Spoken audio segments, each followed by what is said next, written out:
tal, queridas hermanas, queridos hermanos?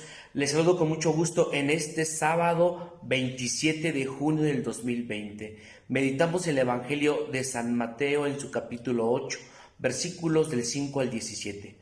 Hoy el evangelista nos narra dos episodios de la vida de Jesús, es decir, dos milagros que anteceden a la fe, o más bien se dan porque tienen fe, muestran fe. El primer milagro es referente al criado del centurión romano, y precisamente centurión significa 100, es una palabra en latín, es decir, él comanda a 100 personas, y cada centurión es que tenía a 99 súbditos a su cargo. Por lo tanto, uno de ellos estaba enfermo y tenía fiebre, estaba paralítico y sufría mucho.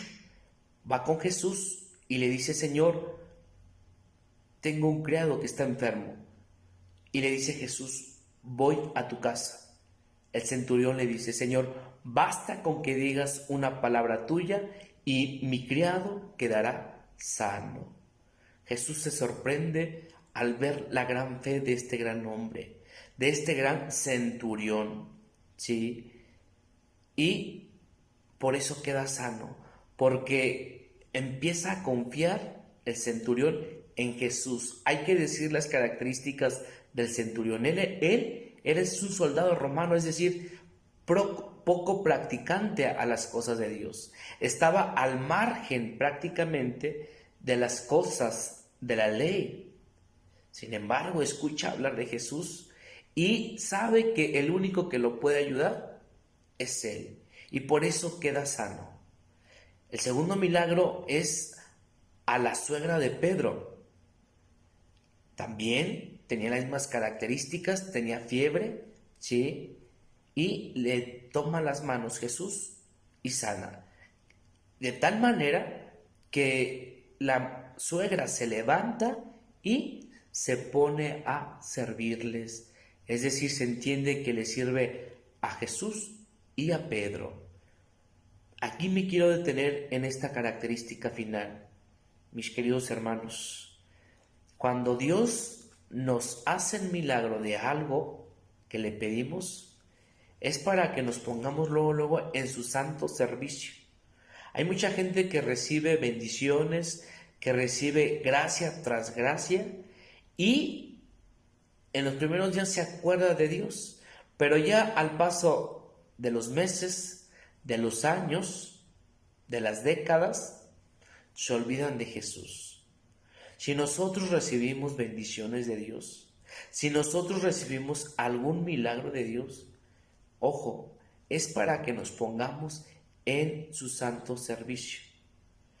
Se entiende que también el criado del centurión también se puso al servicio de Dios. No lo dice el evangelista, pero se lee entre líneas, porque así lo vemos con la curación de la suegra de Pedro.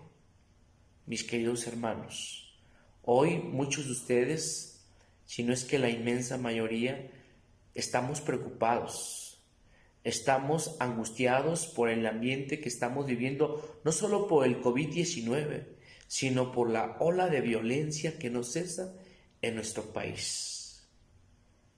Hoy, ¿a quién vamos a recurrir? ¿A quién? Sino solamente a Dios. Y vamos a pedirle, como este centurión y como la suegra de Pedro, con mucha fe, que no se haga nuestra voluntad, sino la voluntad de Dios. Y decirle: Señor, no soy digno de que vengas a mi casa, basta que digas una palabra tuya y yo quedaré sano. Mi familia quedará sana, mi enfermo quedará sano, y después, si es tu voluntad, me pongo en tu santo servicio. Les mando un abrazo en este sábado. En el nombre del Padre, del Hijo y del Espíritu Santo. Amén. Un abrazo para todos. Siervo escucha. Dios.